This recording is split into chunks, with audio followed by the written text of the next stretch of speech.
Good evening बच्चों, कैसे हैं स्टूडेंट आप सभी लोग। हाँ जी भाई साहब, कैसा महसूस कर रहे हैं आप।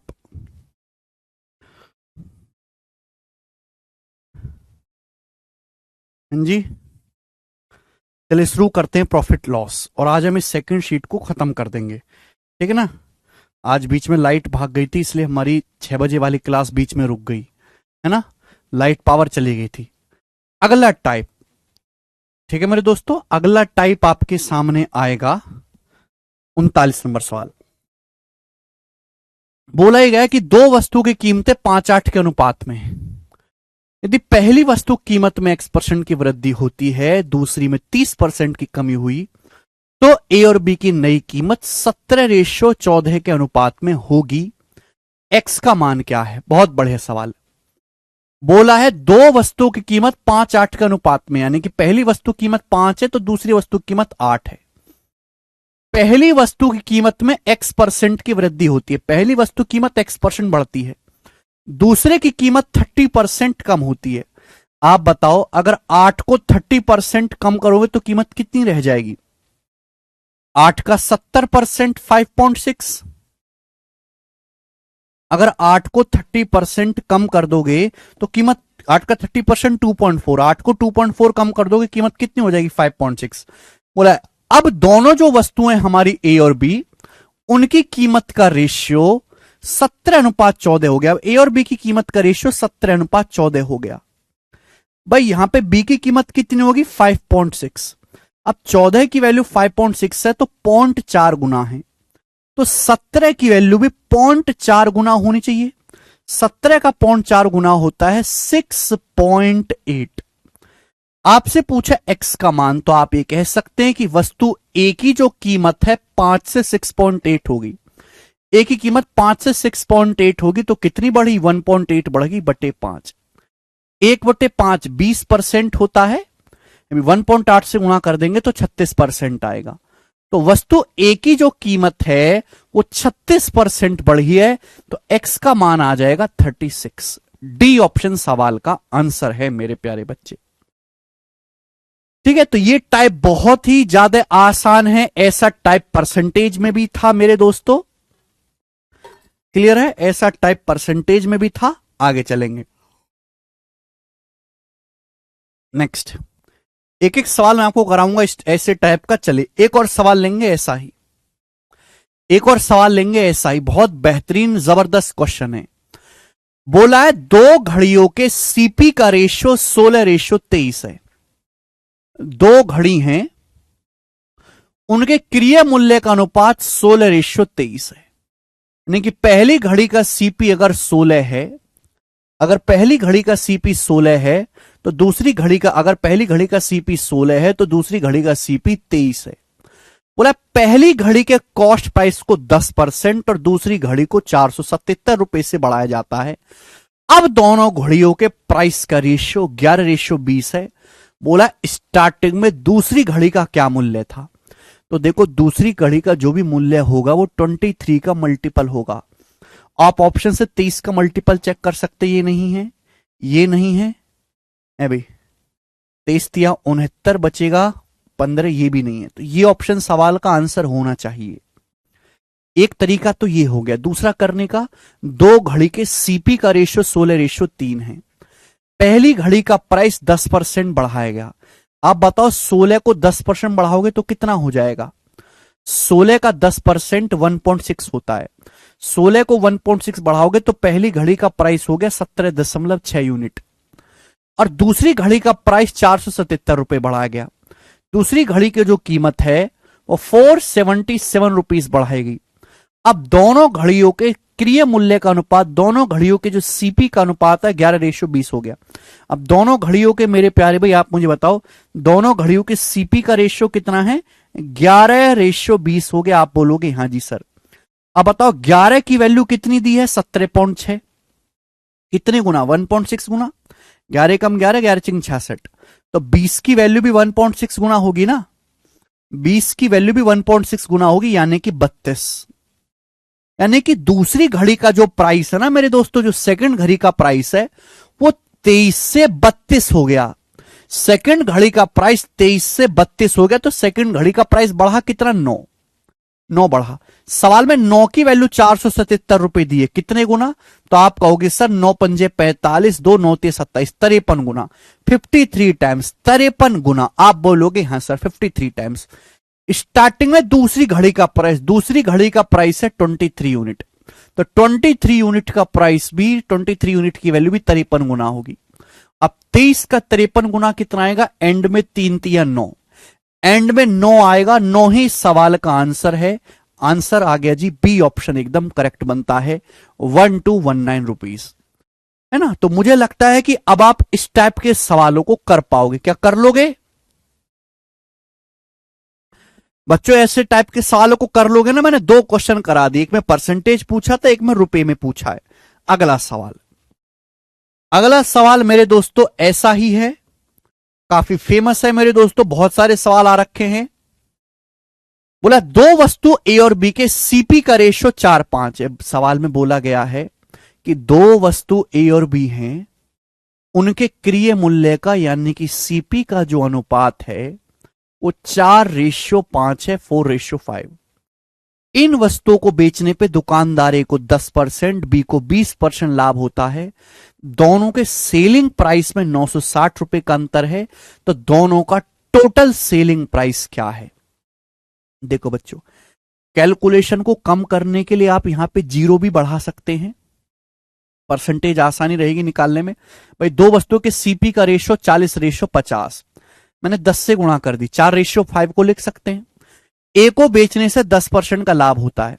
अगर वस्तु ए पे 10% का लाभ हुआ तो वस्तु ए बिकी कितनी है? 44 में, ठीक है भैया। वस्तु बी पर 20% का लाभ होता है। अब आप मुझे बताओ 50 का 20% कितना होता है? 50 का 20% होता है 10, तो वस्तु बी जो है कितने में बिकी है? 60 में। पहली वस्तु 44 में बिकी, दूसरी वस्तु 60 में बिकी, दोनों वस्तु के सेलिंग प्राइस है। बोला सेलिंग प्राइस में 960 का अंतर है, दोनों के सेलिंग प्राइस का अंतर कितना है? 44 और 60 कितने का अंतर है? 16 का।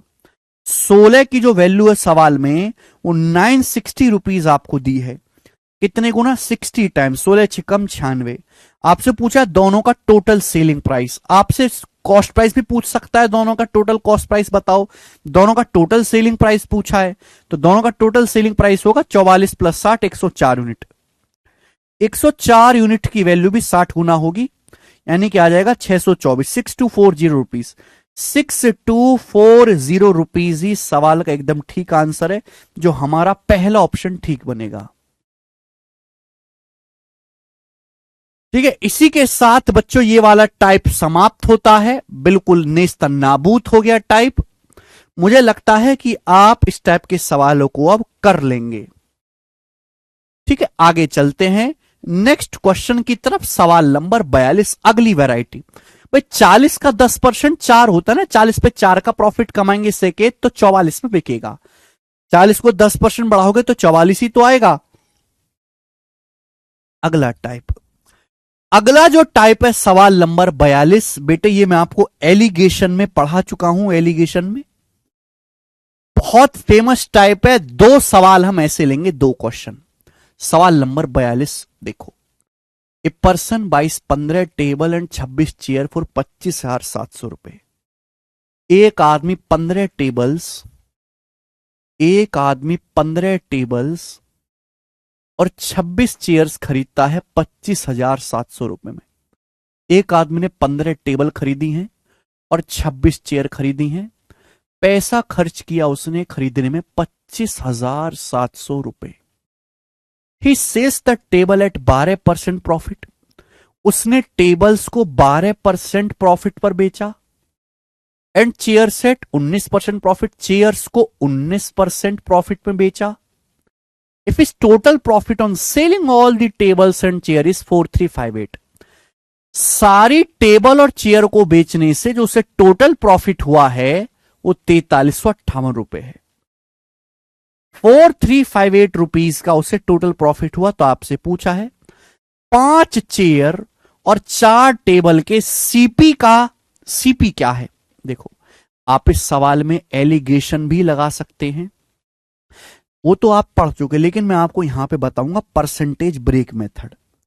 परसेंटेज ब्रेक मेथड मैंने आपको परसेंटेज में समझाया है कि नहीं समझाया बेटे, याद है किसी को? एक आदमी ने 15 टेबल और 26 चेयर खरीदी 25,700 में। ये बेसिक कंसेप्ट परसेंटेज में पढ़ चुके हैं। उसने टेबल्स को बेचा 12% लाभ पर, चेयर को बेचा 19% लाभ पर। क्या 19 को ब्रेक करके मैं ऐसे नहीं लिख सकता 12% plus 7%? Can I write down like this? आप बोलोगे हाँ जी सर। बताओ, ध्यान सुनेगा। टेबल्स पे भी 12% लाभ हुआ, चेयर्स पे भी 12% लाभ हुआ। भाई टेबल्स पे भी 12% प्रॉफिट हुआ, चेयर पे भी 12% प्रॉफिट हुआ, तो ओवरऑल भी 12% प्रॉफिट होना चाहिए ना। भाई टेबल्स पे 12% लाभ हुआ, चेयर पे भी 12% लाभ हुआ, तो ओवरऑल भी 12% लाभ होना चाहिए। ओवरऑल भी 25,700 रुपए का 12% प्रॉफिट होना चाहिए। अब आप मुझे बताओ कि 25,700 का 12% कितना होता है? परसेंटेज से 2 जीरो चला जाएगा। 250 का 12 गुना 3,000, 7 का 12 गुना 84। भाई लाभ होना चाहिए 3,084 रुपए का। 3,084 रुपए का प्रॉफिट होना चाहिए, जबकि सवाल के अनुसार प्रॉफिट हुआ है 4,358 रुपए का। तो कितना एक्स्ट्रा प्रॉफिट हुआ? घटाएंगे जल्दी से, कितना एक्स्ट्रा प्रॉफिट हुआ? 4 15 में 60 गया 7, 1,274 रुपए का एक्स्ट्रा प्रॉफिट हुआ। 1,274। भाई होना चाहिए था प्रॉफिट 3,084 का, जबकि एक्चुअल में प्रॉफिट हुआ 4,358 रुपए का। तो 1,274 रुपए का एक्स्ट्रा प्रॉफिट हुआ। ये एक्स्ट्रा प्रॉफिट क्यों हुआ है? Why this extra profit hoeing? तो आप कहोगे सर आप 26 चेयर पे 7% प्रॉफिट एक्स्ट्रा कमाते हो, यानी कि 26 चेयर के सीपी का, 26 चेयर के क्रिय मूल्य का 7% ही 1,274 रुपए के बराबर है। आप 26 चेयर पे 7% प्रॉफिट एक्स्ट्रा कमाते हो, तो 26 चेयर के सीपी का 7% ही 1,274 है। तो 1% कितना आएगा? 7 एकम 7, 5 जाएगा, 7 अट्ठे 56, 1 7 दूनी 14, 182। 100% कितना? 100 से गुणा कर दो, 18,200 रुपए। आप बोलोगे हाँ जी सर बिल्कुल सही। यानी कि 26 चेयर्स का जो सीपी है वो 18,200 रुपए। 26 चेयर्स का जो सीपी है 18,200 रुपए। भाई टोटल सामान कितने का है? 25,700 रुपए का। 25,700 में से 18,200 घटाएंगे तो 15 टेबल कितने की है? 7,500 रुपए की। अभी 15 टेबल 7,500 रुपए की हैं, 26 चेयर 18,200 रुपए की। इन दोनों को जोड़ूंगा तभी तो 25,700 आएगा। आप मुझे इस बात की जानकारी दीजिए, सब लोग बच्चे बताएंगे कि अगर 15 टेबल 7,500 रुपए की है तो एक टेबल कितने की है? 500 रुपए की। अगर 15 टेबल 7,500 की है तो एक टेबल आएगी 7,500 बटा 15, 500 रुपए की। अगर 26 चेयर 18,200 की है तो एक चेयर कितने की है? 26 सत्ते 182 होता है। एक चेयर 700 रुपए की है, 700 रुपीज की एक चेयर है। आपसे पूछा 5 चेयर और 4 टेबल का सीपी। एक चेयर 700 रुपए की है तो 5 चेयर होंगी 3,500 रुपए की, 3,500 प्लस। एक टेबल 500 रुपए की है तो 4 टेबल 2,000 रुपए की। तो सीपी आ गया 3,500 और 2,000 यानी कि 5,500 रुपए। 5,500 रुपए ही सवाल का आंसर हो जाएगा। डी ऑप्शन गजब का सवाल। साकेत पू कह रहे हैं सर बेसिक से। साकेत जी अगर आपको बेसिक समझना है तो लेक्चर बंद कर दीजिए, परसेंटेज में चैप्टर ओपन करो। परसेंटेज की सेकंड शीट में परसेंटेज ब्रेक मेथड पढ़ा है, वो मेथड जाके पढ़ो, वहां बेसिक हुआ। यहां कोई बेसिक नहीं होगा, यहां केवल सवाल होगा। ठीक है ना?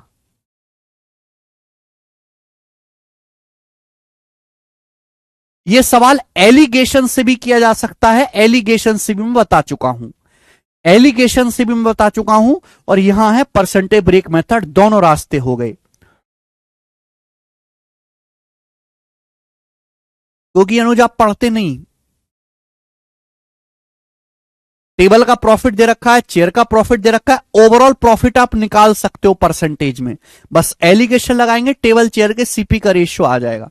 आनंद कह रहे हैं एलिगेशन से बता दो। आनंद जी एलिगेशन से मैं ऑलरेडी ऐसे 4 सवाल बता चुका हूं, 4 सवाल। अब जब मैं 4 सवाल पढ़ा चुका हूं तो ये सवाल पढ़ा के टाइम वेस्ट नहीं करना। वैसे भी हमारे पास समय बहुत कम है, सिलेबस बहुत ज्यादा है, आगे चलेंगे। नेक्स्ट और अगला क्वेश्चन, नेक्स्ट और अगला सवाल ऐसा ही इसी टाइप का बनाएं। इसी टाइप का एक और सवाल बताएं।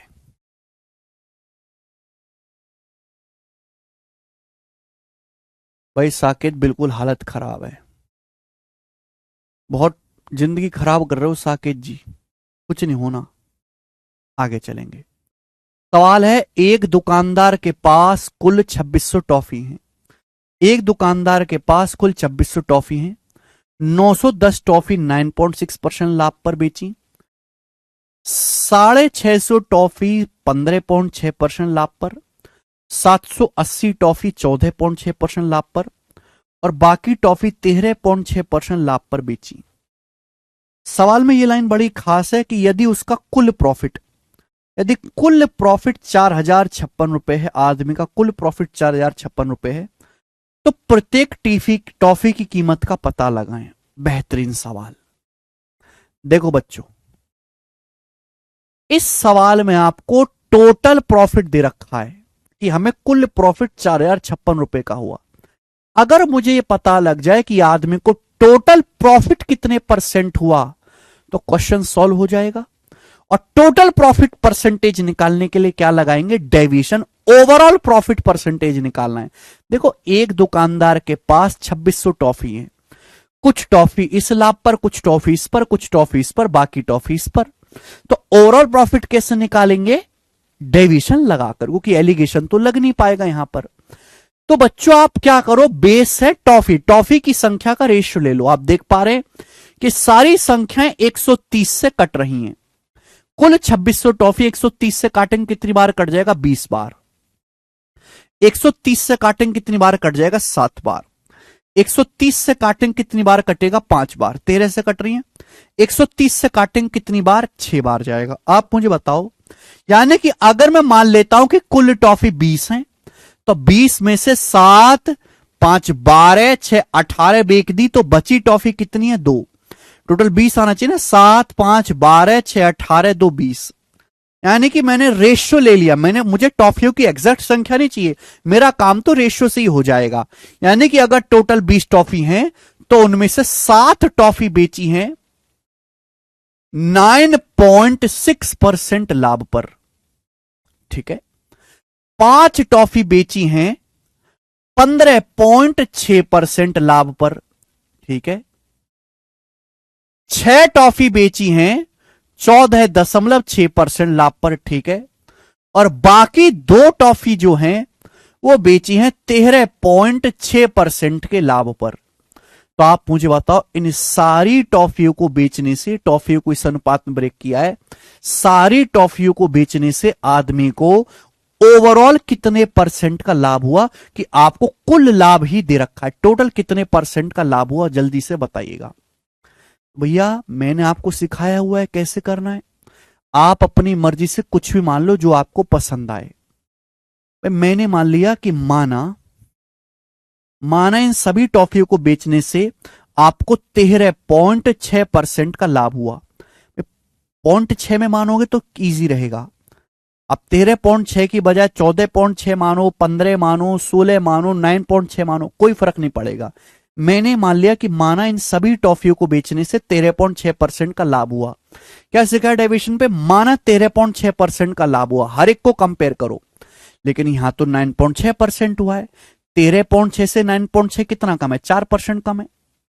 तो 7 टॉफियों का 4% कम प्रॉफिट है। मैंने माना 13.6% का लाभ हुआ, लेकिन यहां तो 15.6% हुआ, 2% ज्यादा है। तो 5 टॉफी पर 2% ज्यादा प्रॉफिट हुआ है। मैंने माना 3.6% हुआ, लेकिन यहां तो 14.6% लाभ हुआ, 1% ज्यादा है। तो 6 टॉफी पर 1% एक्स्ट्रा प्रॉफिट हुआ। उन्हें कंपेयर करेंगे, 0 आ जाएगा। भाई 13.6 से कंपेयर करेंगे, 2 की 0 में गुणा करेंगे, 0। तो आप बताओ डेविएशन क्या आ रहा है? माइनस का 28, प्लस का 10 और ये 6। 6 प्लस 10 16, 16 माइनस 28 माइनस का 12। 16 माइनस 28 कितना आएगा? माइनस का 12%। डेविएशन आ गया। केक कटेगा तो सब में बटेगा। कितने ही हैं वस्तुएं? 7, 5 12, 6 18, 2 20 बटे 20।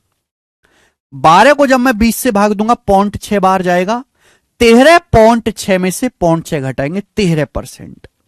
यानी कि सारी टॉफियों को बेचने से जो टोटल प्रॉफिट हुआ है, सारी टॉफियों को बेचने से जो टोटल प्रॉफिट हुआ वो 13% का हुआ है। अब किसी बच्चे को यह बात ना समझ में आई हो तो लेक्चर बंद करो और जाकर परसेंटेज पढ़ो दोबारा से। सारी टॉफियों को बेचने से ओवरऑल 13% का लाभ हुआ, जबकि सवाल के अनुसार प्रॉफिट हुआ कितना है सभी टॉफियों को बेचने से, 4056 रुपए का प्रॉफिट हुआ। तो यहां से 1% की वैल्यू कितनी है, तो आप कहोगे सर 13×3 = 39, बचेगा 1, 13 कम 13 बचेगा 2, 13 दूनी 26। 1% के लिए 312 है, 100% की वैल्यू 100 से गुणा कर देंगे 31,200 रुपए। यानी कि सभी टॉफियों का जो क्रिय मूल्य है वो 31,200 रुपए होगा। बहुत मेहनत अनुज। सर मैं बहुत वीक हूं तो मैं क्या करूं, अगर आप बहुत वीक हो तो मेहनती स्टूडेंट से 3 गुना मेहनत करो। मेहनती बालक पढ़े 10 घंटा, तुम पढ़ो 30 घंटा। ठीक है बेटे। तो सभी टॉफियों पर मिलाकर 31,000, सॉरी सभी टॉफियों का 100% के लिए निकाल ली ना, सभी टॉफियों का क्रिय मूल्य 31,200 रुपए। लेकिन सवाल में सभी टॉफी का नहीं, एक टॉफी की कीमत पूछे, प्रत्येक टॉफी की कीमत का पता लगाएं। भाई आदमी के पास कुल टॉफी कितनी है, 2600। 2600 टॉफी का सीपी 31,200 है, तो एक टॉफी कितने की होंगी, 2600 से भाग दे देंगे, 2 जीरो कट जाएगा, 26 से कम 26 5, 26 दूनी 52, 12 रुपए। तो 12 रुपए की एक टॉफी है और यही सवाल का आंसर भी होगा, A option. This is the शानदार क्वेश्चन, बेहतरीन सवाल है। बिना डेविएशन के सवाल को नहीं किया जा सकता, हो ही नहीं सकता बिना डेविएशन के सवाल पेपर में।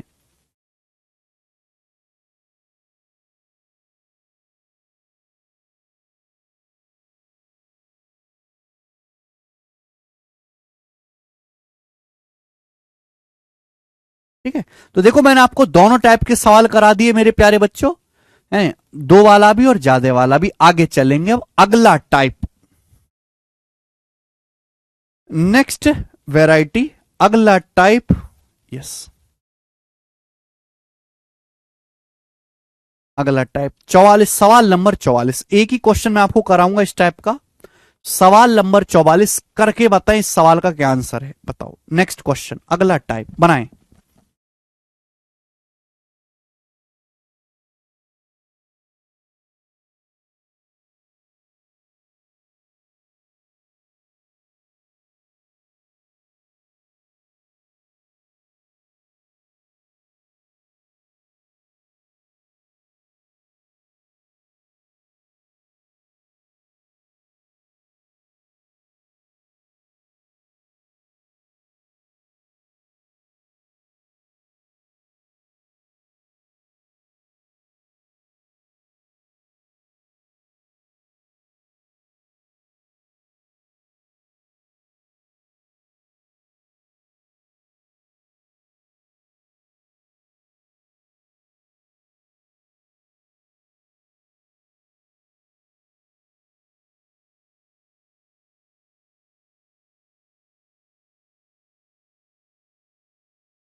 देखो सवाल बहुत सरल है, एक ही क्वेश्चन कराऊंगा ऐसा। बोला यदि किसी वस्तु का सेलिंग प्राइस 2 सही 2/3 गुना कर दिया जाए तो इस पर होने वाला loss percentage equal profit percentage में बदल जाता है। वस्तु पर होने वाला loss percentage, find loss percentage of article if it is sold at original CP. देखो मेरे दोस्तों ये है सीपी क्रिय मूल्य। बोला है यदि किसी वस्तु के सेलिंग प्राइस को 2 सही 2/3 गुना कर दिया जाए तो पहले जितना परसेंट लॉस हो रहा था अब उतने ही परसेंट का प्रॉफिट होने लगेगा। सेलिंग प्राइस को 2 सही 2/3 गुना करने से। 2 सही 2/3 का मतलब क्या होता है? 8/3 गुना। यानी कि अगर किसी वस्तु का ओरिजिनल सेलिंग प्राइस 3 था, अगर किसी वस्तु का ओरिजिनल सेलिंग प्राइस 3 था तो 3 रुपए में बेचने पर जितने का लॉस परसेंट था, अब हमने सेलिंग प्राइस को 8 कर दिया। 8 रुपए में बेचने पर आपको उतने ही रुपए का उतने ही परसेंटेज का प्रॉफिट है। ये टाइप हम पहले कर चुके हैं ऐसा कि भाई सेलिंग प्राइस अगर पहले 3 था तो 3 में बेचने पर जितना लॉस परसेंटेज था, अब हमने सेलिंग प्राइस को 8 कर दिया। 8 में बेचने पर उतना ही इक्वल प्रॉफिट परसेंटेज है। तो बताओ ओरिजिनल सेलिंग प्राइस पर कितना लॉस था? भाई जितना लॉस उतना ही प्रॉफिट परसेंटेज। तो सीपी क्या होगा? सीपी इन दोनों का एवरेज होगा। 3 और 8, 11 का आधा 5.5, सीपी तो 5.5 रहा होगा ना। अब बताओ ओरिजिनल सेलिंग प्राइस पर बेचने से होने वाला हानि परसेंट बताओ। अगर आप 5.5 रुपए का सामान 3 में बेचोगे, जाहिर सी बात है अगर आप 5.5 का सामान 3 में बेचोगे तो 2.5 रुपए का आपको लॉस होगा। कितने पर? 5.5 पर, जो कि कितना होता है? 5/11, जो कि 5/11 होता है। 1/11 क्या होता है? 9.09%। 5/11 45 सही 5/11%। 1/11 9:1/11%। 5/11 45 सही 5/11%। सवाल का आंसर है। Good night Saket. बस तुम यहीं तक हो बेटा, तुम्हारा खेल खत्म है। आगे आगे चलो। सभी को समझ में आओगा? बेहतरीन सवाल था ये। आगे चलेंगे। अगला टाइप, नेक्स्ट वैरायटी। ध्यान से सुनना मेरे दोस्तों। अगला टाइप प्यारा टाइप है, बहुत लॉजिक है, ध्यान से सुनिएगा।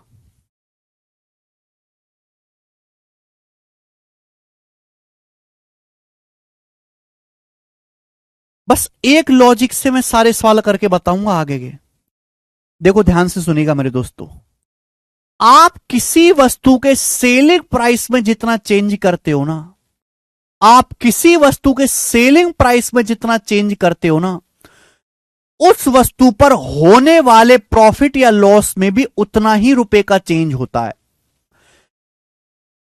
उस वस्तु पर होने वाले प्रॉफिट या लॉस में भी उतना ही चेंज होता है।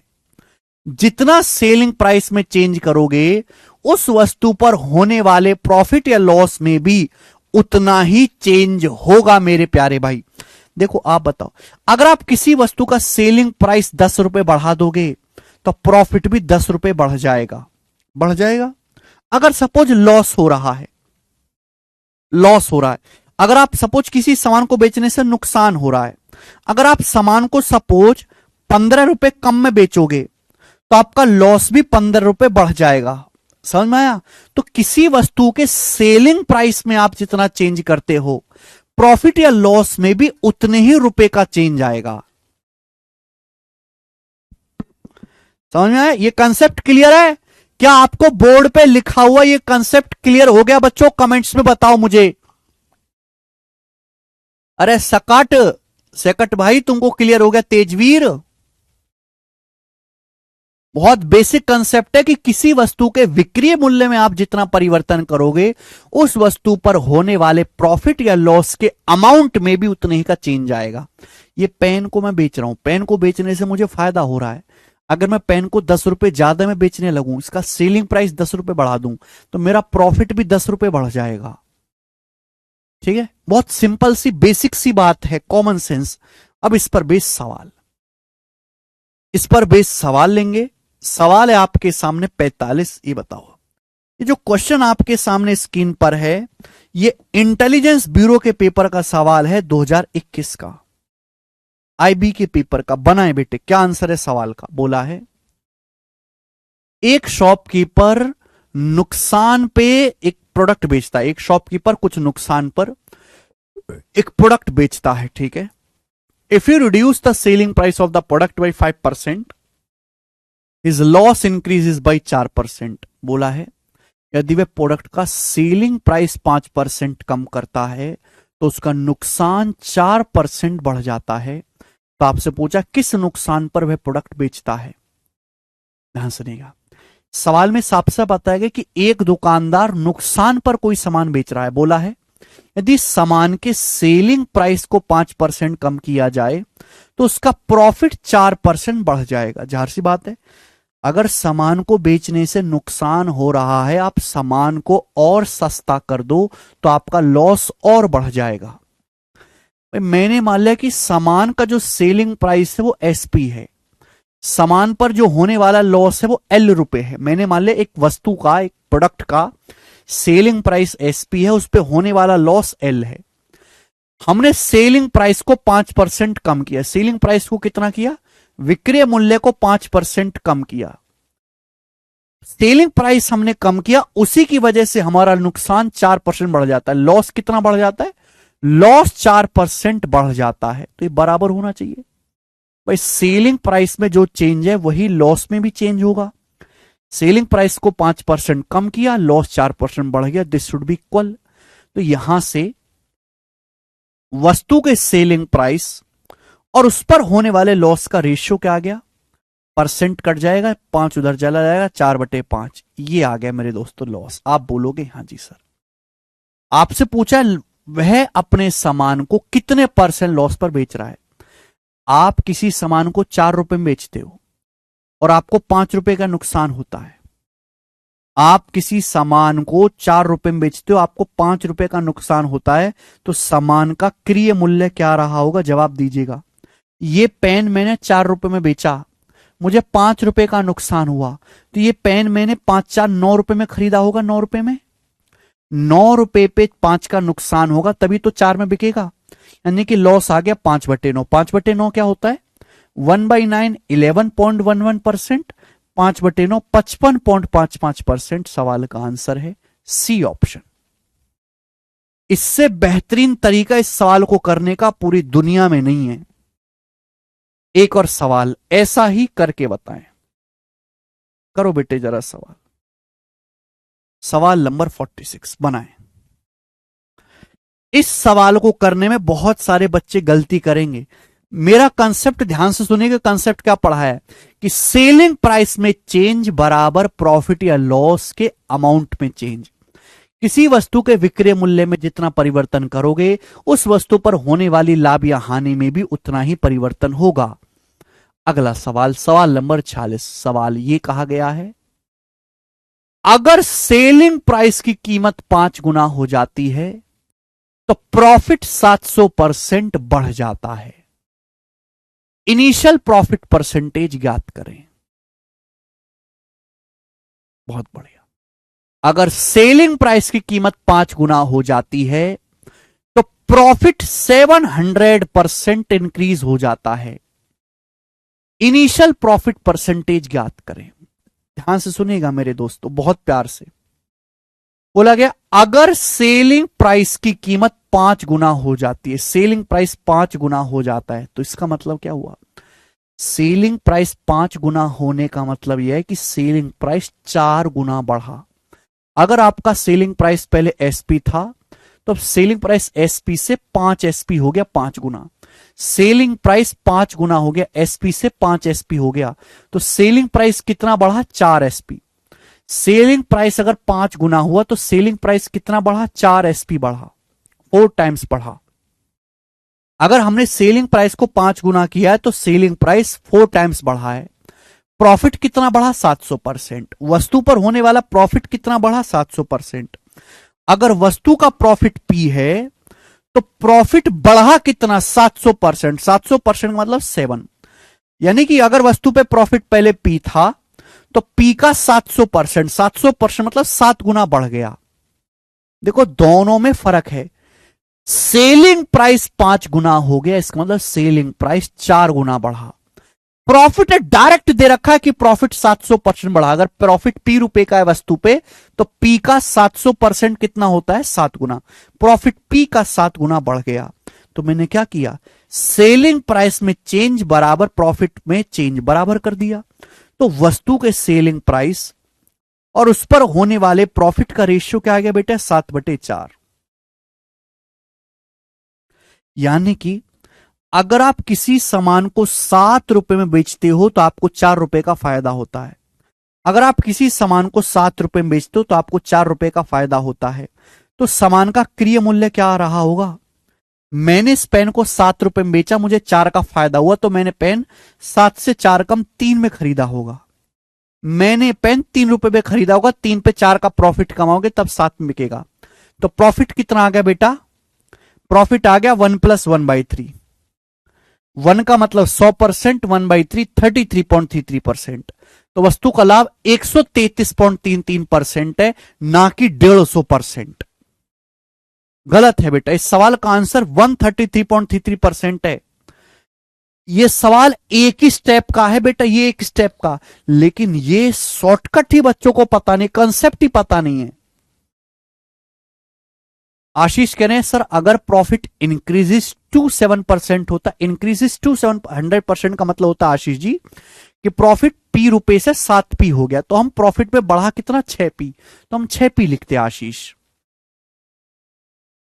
एक और सवाल देखो, जैसे ये सवाल ले लेते हैं ऐसा, एक और सवाल ऐसा ही, ये सवाल यूपी कांस्टेबल 2019 के पेपर में आया, बेहतरीन क्वेश्चन।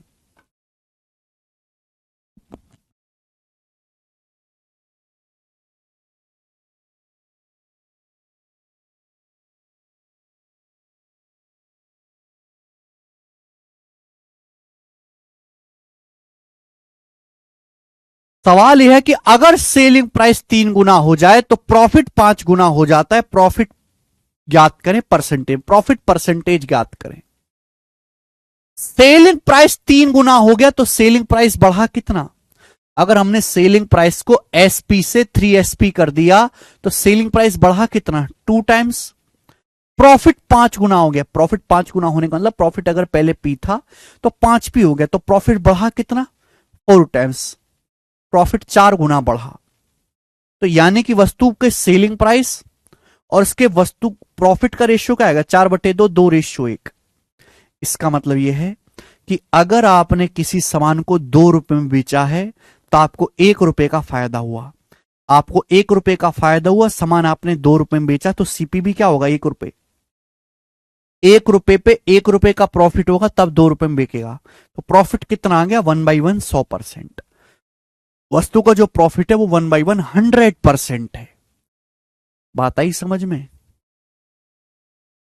150 नहीं है, सवाल का आंसर 100% है। चलिए आगे एक और सवाल बताओ, करो। बोले अगर सेलिंग प्राइस आधा हो जाता है तो लॉस 3 गुना हो जाता है। Find the loss percentage. Loss percentage ज्ञात करें। अगर सेलिंग प्राइस आधा हो जाता है तो लॉस 3 गुना हो जाता है। सेलिंग प्राइस अगर पहले एसपी था तो सेलिंग प्राइस एसपी से SP/2 आधा हो गया। सेलिंग प्राइस अगर एसपी था तो SP/2 हो गया आधा। सेलिंग प्राइस कितना कम हो गया? SP/2। सेलिंग प्राइस आधा हो गया, सेलिंग प्राइस SP/2 कम हो गया। लॉस 3 गुना हो जाता। लॉस 3 गुना होने का मतलब अगर पहले लॉस L था तो 3L हो गया। लॉस L से 3L हो गया तो लॉस कितना बढ़ गया? लॉस 3 गुना होने का मतलब लॉस 2L बढ़ गया। ये बराबर होना चाहिए, this should be equal, equal होना चाहिए। तो वस्तु के सेलिंग प्राइस और उस पर होने वाले लॉस का रेशियो क्या आएगा? 2 ऊपर जाएगा, 2 दूनी 4/1। इसका मतलब यह है कि अगर आप किसी सामान को 4 रुपए में बेचते हो तो आपको 1 रुपए का नुकसान होता है। अगर आप किसी सामान को 4 रुपए में बेचते हो तो 1 रुपए का नुकसान होता है। तो सामान का क्रय मूल्य क्या रहा होगा? 5। 5 रुपए पे 1 का नुकसान होगा तब 4 में बिकेगा। 1/5 यानी कि 20%। तो इनिशियल जो लॉस था वस्तु पे वो 20% का ही आंसर है, ए ऑप्शन। गजब का। इससे बेहतरीन ट्रिक, इससे बेहतरीन कंसेप्ट इस सवाल को करने का उपलब्ध नहीं है। आगे चलेंगे। अगला टाइप, अगला टाइप मेरे दोस्तों आपके सामने आएगा, सवाल नंबर है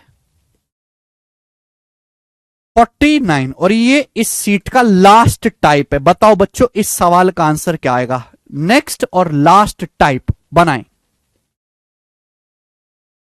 कर लोगे स्टूडेंट आप ऐसे सवाल? क्या अब आप ऐसे सवाल कर लोगे? मैंने तो अब देखो 4 सवाल करा दिए इस टाइप के। This is the concept. ये बेसिक है, बेसिक वालों है भाई, इसको चाट लो, बेसिक है और ये इस पे 4 सवाल हैं। अब ना सीखो तो बाहर में चले जाओ चूल्हा में। अगला टाइप करेंगे लास्ट। बताएं 49 नंबर करो।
नाइन्टी।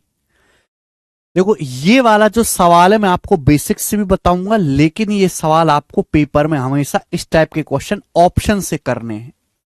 जो भी ऑप्शन इसको संतुष्ट करेगा वही सवाल का आंसर बनना चाहिए। बोला है एक पेन का सेलिंग प्राइस 171 रुपए है। यदि उसका कॉस्ट प्राइस तथा प्रॉफिट परसेंटेज की न्यूमेरिकल वैल्यू से में इंपॉर्टेंट है, profit percentage made on article it same as cost price of article, then find CP. यानी कि आर्टिकल का जितना सीपी है उतने ही परसेंटेज का प्रॉफिट हुआ है। एग्जांपल ले लो, जैसे आर्टिकल का सीपी है 80 रुपए, तो हमें प्रॉफिट भी 80% हुआ है। जितना सीपी है उतने ही न्यूमेरिकल परसेंटेज का प्रॉफिट है।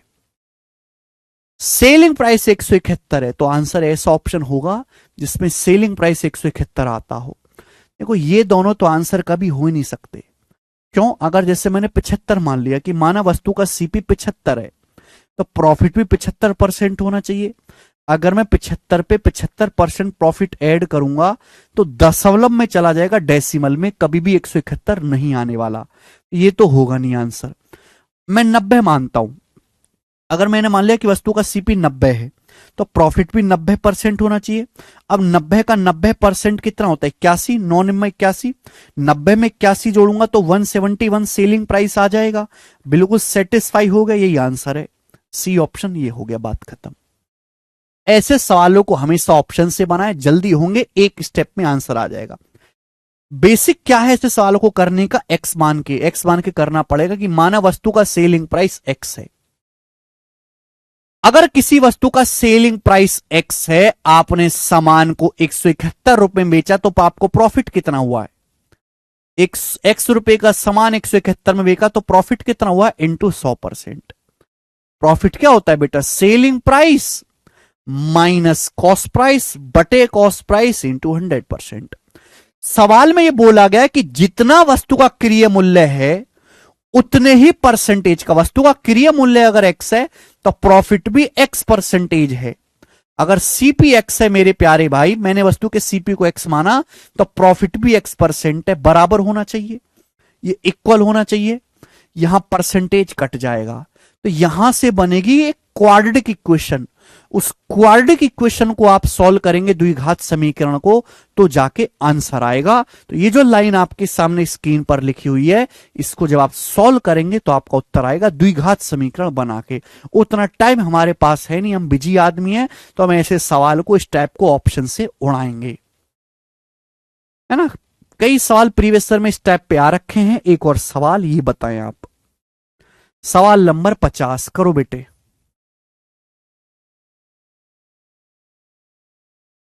ओके, बोला एक कलाई घड़ी को उसके क्रय मूल्य के बराबर प्रतिशत लाभ पर बेचा जाता है। A wrist watch is sold for 1200 रुपये at a profit percent equal to its cost price. Cost price के बराबर प्रॉफिट परसेंटेज पे घड़ी को बेचा जाता है 1200 रुपए में। सीपी क्या है? देखो ये तो आंसर होगा नहीं, क्योंकि यहां से तो जीरो नहीं आएगा एंड में। अगर मैं 400 मानता हूं, 400 पे 400% प्रॉफिट लोगे, 1200 नहीं आएगा, आंसर आएगा 300 रुपए। अगर मैं सीपी 300 मानता हूं तो प्रॉफिट भी 300% होना चाहिए। अब 300 का 300% क्या होता है? 300 का 300% होता है 900। 300% क्या होता है? 300% होता है 3। 300 का 3 गुना 900 रुपए। 300 में 900 जोड़ूंगा तो 1200 आ रहा है सेलिंग प्राइस। ये सेट हो गया, ये आंसर है। डी ऑप्शन इसका उत्तर हो जाएगा, डी।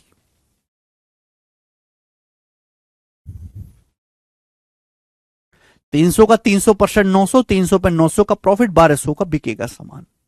आगे अगला क्वेश्चन मेरे प्यार में, सवाल नंबर है 51, ही बनाए करो। किसी वस्तु को 131.25 में बेचकर एक व्यापारी को सीपी के बराबर परसेंटेज में लाभ होता है। ये आपको क्या दिया? Selling price. किसी सामान को 131.25 बेचने से वस्तु के सीपी के अंकों के बराबर प्रॉफिट परसेंटेज होता है। सीपी की न्यूमेरिकल वैल्यू के बराबर प्रॉफिट परसेंटेज होता है। बोला है 40% लाभ कमाने के लिए वस्तु को किस मूल्य पर बेचना चाहिए? 40% लाभ कमाने के लिए वस्तु को किस मूल्य पर बेचना चाहिए? देखो ये जो सारे ऑप्शन हैं मेरे दोस्तों, ये जो सारे ऑप्शन है 40% प्रॉफिट के बाद आए हैं। बोला 40% प्रॉफिट कमाने के लिए किस कीमत पर बेचना चाहिए। अब देखो यहां से अगर मैं सीपी निकालूं, ये सारे ऑप्शन 40% प्रॉफिट कमाने के बाद आए हैं। यानी कि 40% क्या होता है? 2/5। 40% होता है बेटा 2/5। 5 पे 2 का प्रॉफिट कमाओगे तो 5 का सामान 7 में बिकेगा। अगर मैं 7 की वैल्यू पहला ऑप्शन लेता हूं 100, तो दशमलव में चला जाएगा। ये नहीं हो सकता, ये नहीं हो सकता। अगर मैं 140 मानता हूं तो सीपी आना चाहिए 100 इस ऑप्शन के हिसाब से। अगर मेरे दोस्तों मैं ये मान लेता हूं कि 40% प्रॉफिट कमाने के लिए 105 में बेचना चाहिए। कितने बेचना चाहिए? 105 में। अगर 7 की वैल्यू 105 है 15 गुना, तो 5 की वैल्यू भी 15 गुना होगी 75। भाई ये दोनों ऑप्शन ऐसे हैं जहां से सीपी 100 और 75 होगा। 100 पे 40% प्रॉफिट कमाओगे 140 में बिकेगा, 75 पे 40% प्रॉफिट कमाओगे 105 में बिकेगा। अगर मैं सीपी 100 मानता हूं, 100 पे 100% लाभ कमाओगे 200 में बिकना चाहिए, 131.25 में नहीं। तो सीपी बेटा 75, ये ऑप्शन सही आ गया, सी ऑप्शन। थोड़ा अच्छा सवाल है, दिमाग लगाने वाला है। अगर मैं सीपी को 75 मानूंगा तो 75 पे 75% का प्रॉफिट कमाओगे तो सामान जाहिर सी बात है 131.25 में बिकेगा। यानी कि सीपी जो है वो 75 है, लेकिन सीपी नहीं पूछा था। 75 पे 40% लाभ कमाओगे तो 105 रुपए में बिकना पड़ेगा। उत्तर है इस सवाल का 105। सवाल का आंसर 105 है, सीपी 75 है। ठीक है बेटे, मुझे लगता है मेरे भाइयों को यह बात समझ में आई है। आगे चलेंगे नेक्स्ट क्वेश्चन की तरफ। सवाल नंबर है 52। बनाएं, इस क्वेश्चन का क्या उत्तर होगा, जल्दी बनाओ।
एक कलम का सेलिंग प्राइस 24 रुपए है, उसका सीपी, और यहां पे हिंदी में गलत लिख गया है, उसका सीपी और हानि प्रतिशत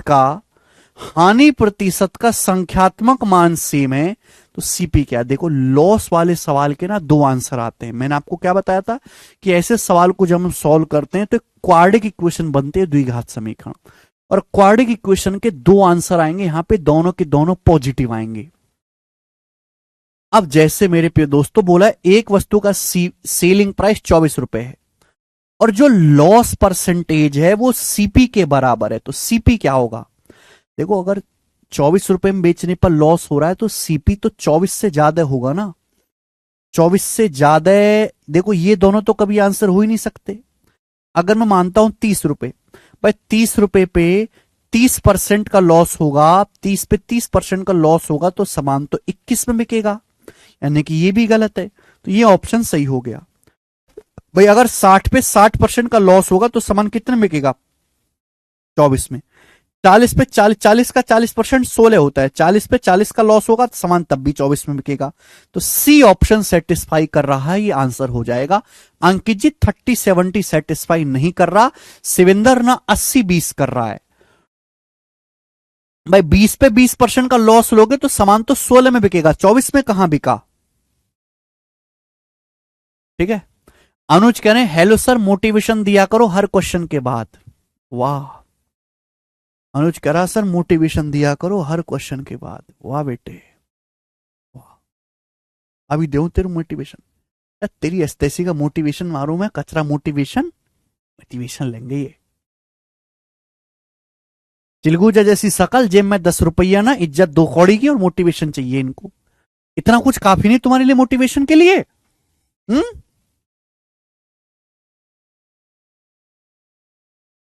तुमसे अच्छी जिंदगी तो चिड़ियाघर के चिंपैंजी जी रहे हैं। पता कितना बढ़िया खाना मिलता है उन्हें सुबह शाम खाने के लिए। बढ़िया, इतना डेडिकेटेड पार्क है उनका, लोग देखते हैं, फोटो खिंचाते हैं। तुम्हारा क्या है? मोटिवेशन चाहिए इसको।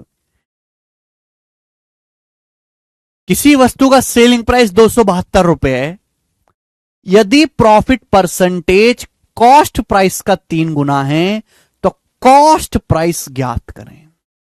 लास्ट क्वेश्चन इस टाइप का बताएं। सवाल में साफ साफ कहा गया है कि किसी वस्तु का सेलिंग प्राइस 272 है, लेकिन प्रॉफिट परसेंटेज कॉस्ट प्राइस का 3 टाइम्स है, 3 गुना है। सीपी ज्ञात करो। देखो मेरे बच्चों, जैसे मैंने वस्तु का सीपी 60 मान लिया, 60। अगर सीपी 60 है तो बोला है प्रॉफिट परसेंटेज सीपी का 3 गुना है। 60 का 3 गुना 180%। तो आप बताओ, एक एक ऑप्शन को चेक करना पड़ेगा। अब 60 का 80% कितना होता है? 108। 60 पे 108 का प्रॉफिट लोगे तो सामान 268 में बिकेगा, 268 में। यानी कि ये तो सेट, सॉरी, 60 पे 108 का प्रॉफिट लोगे तो सामान 168 में बिकेगा, ये तो नहीं है। अगर मैंने 80 माना, अगर सीपी 80 माना तो प्रॉफिट परसेंटेज 3 गुना है। 80 का 3 गुना 240%। और 80 का 240% कितना होता है? 24 अट्ठे 192। 80 पे 192 का प्रॉफिट लोगे तो सामान कितने में बिकेगा? 272 में। ये सेटिस्फाई नहीं कर रहा, ये ऑप्शन सेटिस्फाई कर रहा। 80 आंसर है, 80 सेटिस्फाई कर रहा है। This should be the answer. Next और लास्ट क्वेश्चन लेंगे मेरे दोस्तों, इस टाइप, सॉरी, इस सीट का लास्ट सवाल बताएं कौन करेगा। देखो बिल्कुल बेसिक सवाल है मेरे प्यारे भाई। बोला है एक दुकानदार एक वस्तु की सेलिंग प्राइस में 15% की वृद्धि करता है। सेलिंग प्राइस बढ़ाने के बाद उसने देखा कि प्रॉफिट परसेंट 5% से 15% हो गया।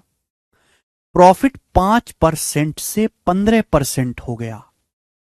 तो बोला है कॉस्ट प्राइस में प्रतिशत वृद्धि ज्ञात कीजिए, सीपी में प्रतिशत वृद्धि ज्ञात कीजिए। यह आपसे पूछा गया है। बताओ जी कौन करेगा इस सवाल को? सीपी कितना परसेंट बढ़ा बनाए? करो बेटे।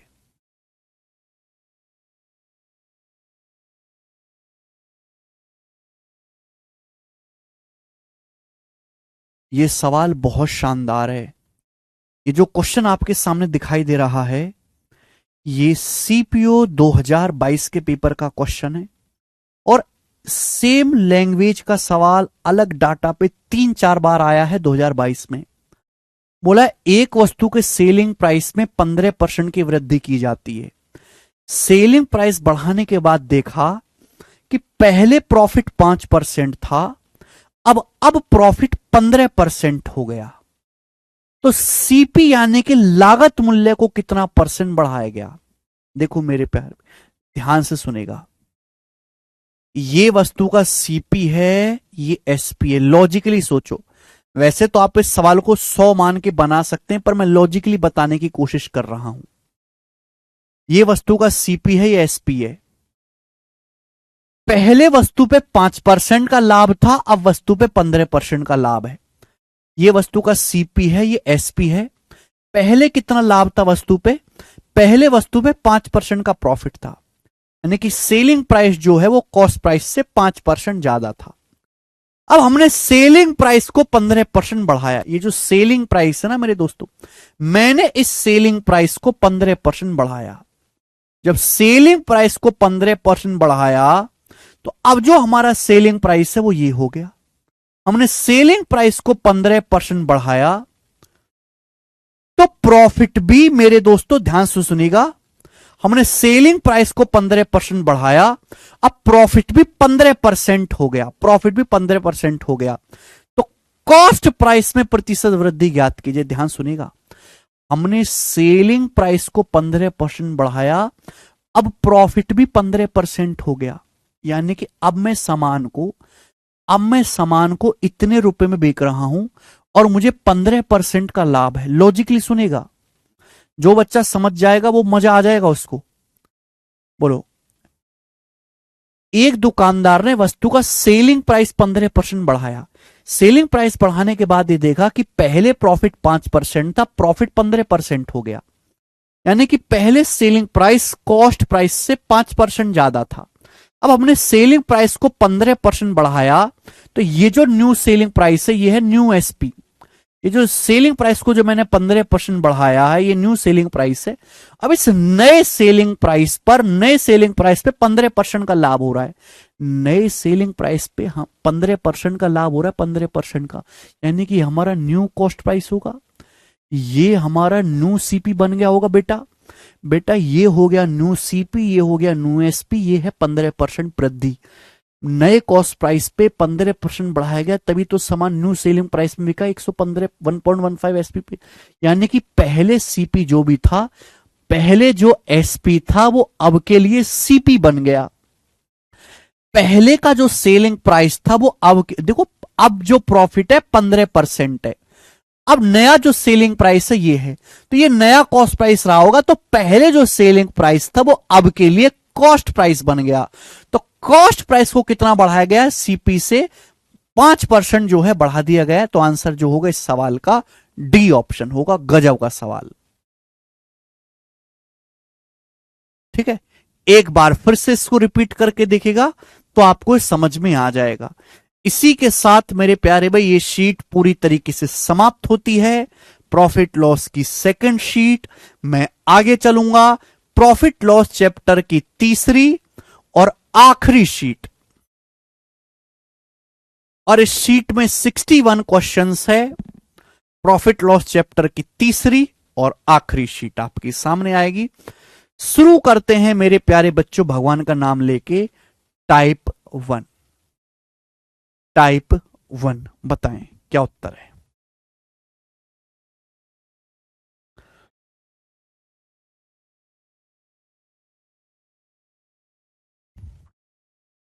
ठीक है ना, तीसरी शीट का टाइप फर्स्ट है। कोई बेसिक वगैरह इसमें अभी आपको जानना नहीं है, जब बेसिक आएगा तो मैं आपको बेसिक भी बताऊंगा। टाइप फर्स्ट, इस टाइप के 3 सवाल हैं शीट में, मैं आपको तीनों सवाल करवाऊंगा, 3 सवाल इस शीट में डालेंगे।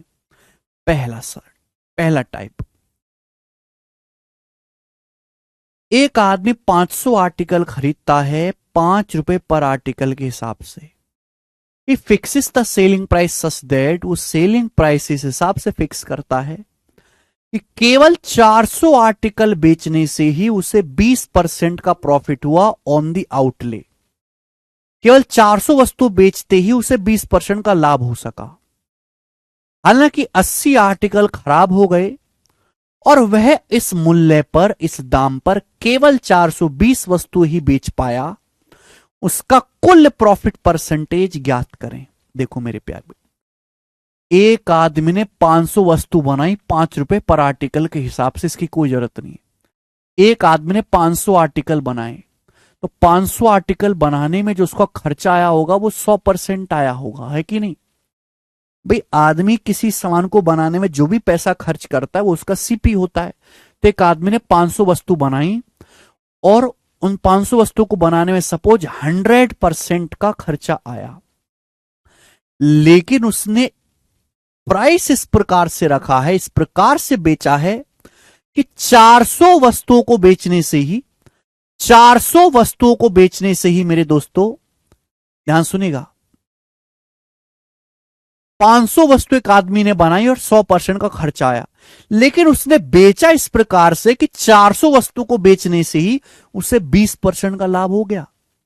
100% पे 20% का लाभ हो गया, यानी कि 400 वस्तुएं उसने 120% में बेच दी। ये 400 वस्तु उसने 120% में बेच दी। सवाल में बोला गया है 80 वस्तु खराब हो गई, 500 बनाई थी, 500 में से 400 बेच दी, 80 वस्तु खराब हो गई और वो 420 वस्तु ही इस दाम पे बेच पाया। भाई अगर 400 वस्तु 120% में बिकी हैं तो 20 वस्तु कितने परसेंट में बिकेगी बताओ जल्दी से। अगर 400 वस्तु 20% में बिकी हैं तो 20 वस्तु कितने परसेंट में बिकेगी। भाई 400 को 20 से भाग देंगे 20 आएगा, 120 को 20 से भाग देंगे 6% आएगा, 6%। यानी कि मैं ये कह सकता हूं कि 400 जमा 20 420, 420 वस्तु आपने 120 जमा 6 126% में बेची। आपने 420 वस्तुएं 126% में बेची, तो आप मुझे बताओ 100% की इन्वेस्टमेंट 126% में बिक गई, तो 26% जो एक्स्ट्रा है वही आपको लाभ हुआ है। बी ऑप्शन सवाल का आंसर है, और ये इस टाइप के सवाल को करने का सबसे बेहतरीन तरीका है। इससे आसान तरीका बन नहीं सकता। थोड़ा बहुत अगर आपको हल्का सा डाउट है, वो डाउट आपका एक और सवाल में खत्म हो जाएगा। सवाल नंबर लीजिएगा आप 2 ऐसा ही। ये जो सवाल आपके सामने स्क्रीन पर है, ये सवाल सीडीएस के पेपर में आया है 2023 के पेपर में। मुझे ये बच्चे इस सवाल को सॉल्व करके बताएं। सवाल क्या है? 12% of bananas bought by a fruit vendor got lost during transportation. एक फल विक्रेता द्वारा खरीदे गए 12% बनाना ट्रांसपोर्ट के दौरान खो गए। ऑन सेलिंग द रिमेनिंग बनाना को बेचने से वेंडर को ओवरऑल विक्रेता को कुल 4% लाभ हुआ। अगर वेंडर ने विक्रेता ने कोई केला नहीं खोया होता और बाकी केलों को भी रिमेनिंग केलों को भी इसी दाम पर बेचता तो उसका प्रॉफिट परसेंटेज क्या होता, यह आपसे पूछा गया है। बेहतरीन सवाल। देखो मेरे दोस्तों, माना एक फल विक्रेता ने 100 बनाना खरीदे। माना एक फल विक्रेता ने 100 बनाना खरीदे, एक बनाना 1 रुपए का। माना एक फल विक्रेता ने 100 बनाना खरीदे हैं, 100 बनाना, लेकिन 100 में से 12% बनाना खो गए। 100 माना एक फल विक्रेता ने 100 केला खरीदे, 100 में से 12% 12 केला खो गए, तो बचे कितने? 88 केले बचे। कितने केले बचे बेटे? 88 केले। माना एक फल विक्रेता ने 100 केले खरीदे, 100 में से 12% केले खो गए, 88 केले बचे। इन 88 केलों को बेचने से 4% का लाभ हुआ। तो बताओ 100 बनाना 100% में खरीदे होंगे, 100% पे 4% का लाभ हुआ, तो सामान बिका कितने में? 104% में, 104% में। बोला है अगर कोई केला नहीं खोया होता और सभी केलों को इसी दाम पर बेचता तो कितने % का लाभ होता? बताइए भाई। 88 की वैल्यू अगर 104% है तो मुझे बताओ 1 यूनिट की वैल्यू कितनी है? 1 की वैल्यू कितनी है मेरे प्यारे भाई? ये आ जाएगी 1 की वैल्यू। आप ऐसे निकाल सकते हैं। अगर सारे के सारे केले, कोई केला खोता ही नहीं, सारे के सारे 100 केले इसी दाम पे बेचता तो कितने % बिकता? भी मल्टीप्लाई भाई 100। आप बोलोगे हां जी सर। 8 से जाएगा 13 बार, ये 8 से जाएगा जी 11 बार, 1300/11 आएगा। देखो 13/11 क्या होता है? 13/11 होता है 1 + 2/11। अब इसकी जब 100 में गुणा करेंगे तो 100% प्लस 200/11% आएगा। यही आएगा ना। देखो 100% से जो भी एक्स्ट्रा है वही आपका लाभ है। 100% से जो भी एक्स्ट्रा आ रहा है वही आपका लाभ है। यानी कि लाभ है 200/11। 200/11 क्या होता है? C option. अभी 11 कम 11, 9 बचेगा, 11 88, 18 से ही 2/11% का लाभ होगा। सवाल का आंसर आ जाएगा सी ऑप्शन। गजब का बेहतरीन सवाल।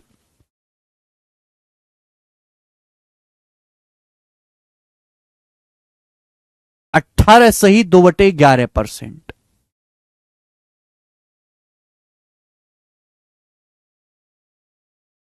चलिए नेक्स्ट और लास्ट क्वेश्चन करेंगे इस टाइप का भी और आज की क्लास का भी। सवाल है आपके सामने यहां पर 3। मुझे इस सवाल को आप लोग सोच समझ के करके बताओ। सवाल CHSL 2023 के प्री के पेपर में पूछा गया है, करेंगे बेटे। CHSL 2023 प्री का सवाल बनाएं।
सुखेन ने बिक्री के लिए कुछ खराब होने वाली वस्तु खरीदी, लेकिन उनमें से 15 वस्तु बेची नहीं जा सकी और खराब हो गई। हालांकि सुखेन बाकी वस्तुओं को उस कीमत पर बेचने में कामयाब रहा जिससे उसे कुल 19% का लाभ कमाने में मदद मिली। सुखेन ने प्रत्येक वस्तु के लागत मूल्य से कितने प्रतिशत अधिक पर प्रत्येक वस्तु बेची जो खराब नहीं हुई? देखो, आप इस सवाल को डेविएशन लगा के भी कर सकते हो, आप इस सवाल को मेरे दोस्तों 100 मान के भी कर सकते हो, जो आपको पसंद आए वैसे कर लीजिएगा। जैसे सुखेन ने बिक्री के लिए कुछ खराब होने वाली वस्तु खरीदी, उनमें से 15% वस्तु बेची नहीं जा सकी और खराब हो गई मेरे प्यारे भाई। हालांकि सुखेन बाकी वस्तु को उस कीमत पर बेचने में कामयाब रहा जिससे उसे कुल 19% का लाभ कमाने में मदद मिली। सुखेन ने प्रत्येक वस्तु के लागत मूल्य से कितने % अधिक पर वस्तु बेची जो खराब नहीं हुई? देखो, 15% का मतलब है 3/20। सवाल में आपको ओवरऑल प्रॉफिट दे रखा है ना, तो उससे हो जाएगा। 15% की फ्रैक्शन वैल्यू होती है 3/20। यानी कि अगर सुखेन भाई साहब ने टोटल 20 वस्तु खरीदी हैं, अगर सुखेन भाई साहब ने टोटल 20 वस्तु खरीदी हैं, तो 20 में से 3 वस्तु खराब हो गई और बाकी की 17 वस्तु जो हैं, ध्यान सुनिएगा, सुखेन ने अगर 20 वस्तु खरीदी तो 20 का 15%, 3 वस्तु खराब होगी और फेंक दी। मैंने आपसे बोला अगर कोई वस्तु खराब हो जाए, फेंकनी पड़ जाए, तो इसका मतलब वहां पे 100% का नुकसान हुआ, 100% का लॉस हुआ मेरे दोस्तों। क्लियर है? सुखेन को कुल लाभ कमाना है 19% का, सुखेन को ओवर 19% का लाभ कमाना है। तो बाकी जो बची वस्तु हैं उनको लागत मूल्य से कितने % अधिक दाम पर बेचा जाना चाहिए। बाकी जो वस्तु खराब नहीं हुई है उनको लागत मूल्य से कितने % अधिक दाम पर बेचा जाना चाहिए। यही ना सवाल है, यही ना सवाल है मेरे दोस्तों। आप बोलोगे हां जी सर क्वेश्चन तो यही है, ठीक है ना मेरे दोस्त। अब बताओ प्यारे बच्चे कैसे होगा।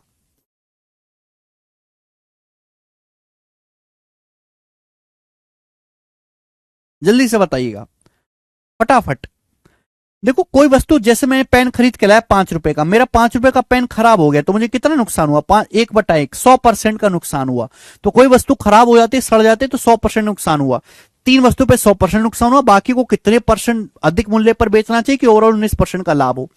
आप यहां पे डेविएशन भी लगा सकते हैं, वेटेड एवरेज भी लगा सकते हैं, जो आपको पसंद आए। टोटल कितना है 3 और 17, टोटल 20 वस्तु हैं।